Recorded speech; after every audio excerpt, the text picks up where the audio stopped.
Good evening. I'm here to tell you about how I'm going to take over the world in 4 simple steps.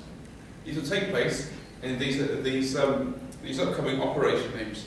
The first operation is Operation Unlikely Successor. The next one is Operation Evict the Inbreds. The next one is Operation Yorktown Payback. And the last one is Operation Splish Splash. The first plan, that is Operation Unlikely Successor, will take place in the unusual place of Saudi Arabia. Now, Saudi Arabia is an unusual place. It consists of a very autocratic monarchy, which basically controls everything, and there's a massive royal family of thousands of people there, many of whom will never see the throne, and that's where my plot will come in. Because I know some people within the royal family will be just itching for a chance to get at the top, so I will unleash my audacious plan on them. My audacious plan is to make up a hoax that I am in fact the progenitor to the throne, the next successor.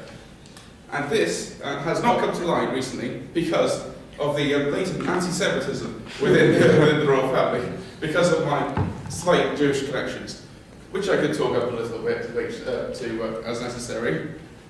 So basically, I'll have this alliance with these Saudi princes, and basically have them use their oil money to fund the media efforts, to promote my rightful place as king. And at the same time, I will dole out any ministries they need.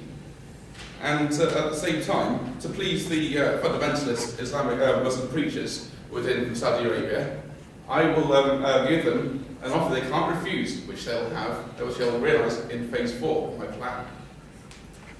Phase 2. This is Operation Evict the Inbreds. So now I am king of Saudi Arabia, the second largest oil reserve, the country's second largest oil reserves. And I think, what can I do now? What other enemies are there? And all I do is look over to the castle of Windsor. As I know what my next stage is.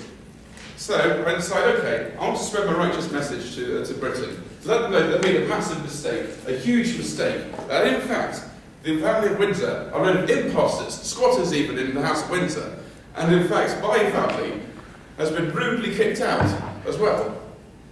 The history and all the unusual genetic lines and that can be worked out with my oil wealth, bribing a succession of historic scholars and TV scholars and TV historians like the Simon Schaber and so forth.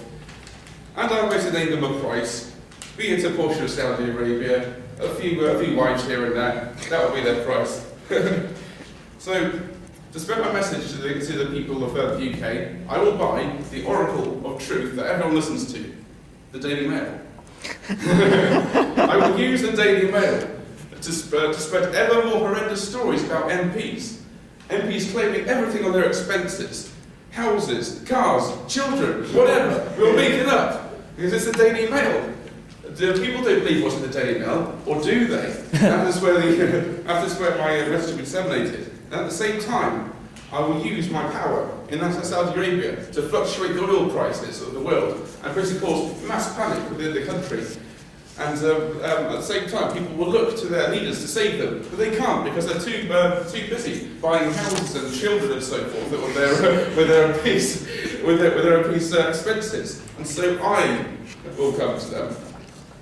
I will come to them and say that I am putting this case forward and the court. I can save everyone. And at the same time, I was pushing this through the. I went through the courts eventually, using the mass panic and slowly buying up portions of our pretty rank media. And once I am there on the throne, I will declare to the people that the democracy is not worth saving. Your MPs have failed you.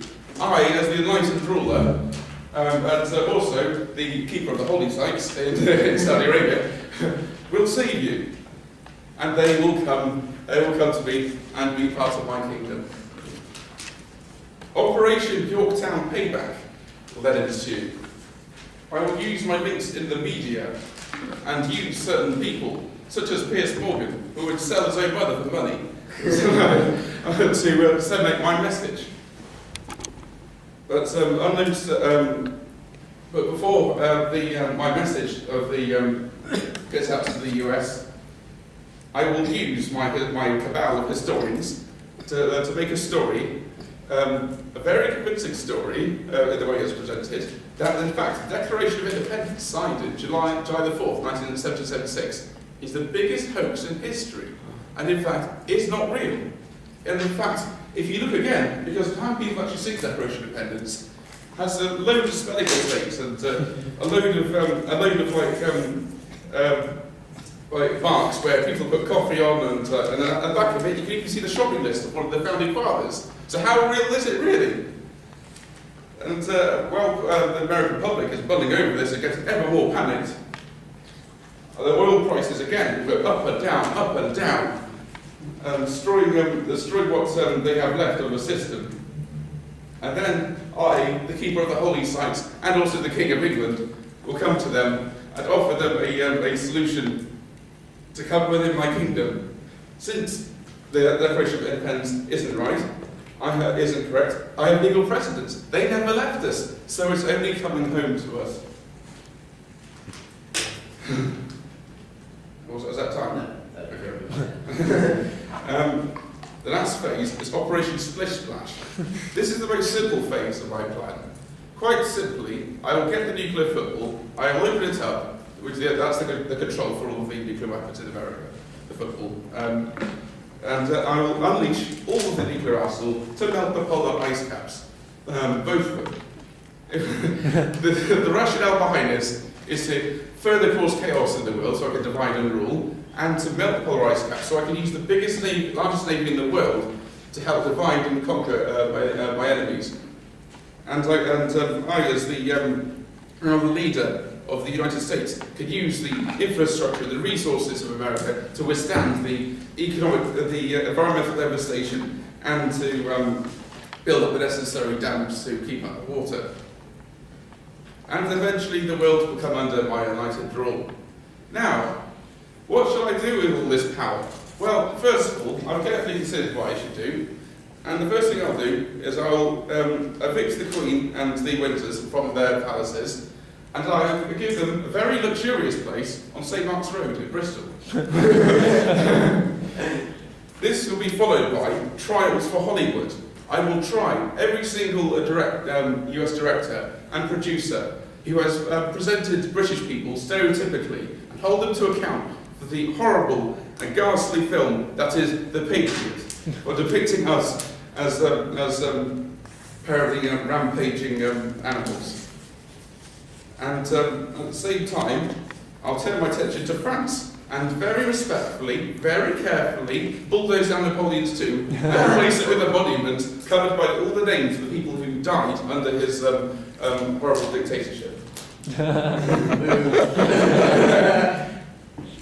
There will also be a death sentence passed to be effected immediately on anyone who interrupts guitar solos on songs. Because I hate it. I hate it all the time when people either listen to a good song, which may not have a good guitar solo, or just interrupt a guitar solo to think, oh, that's okay, I'll just do it anyway. And the DJs talk over the songs. I hate it. So anyone who basically who does that will have bounty on their heads, and that will be dealt with.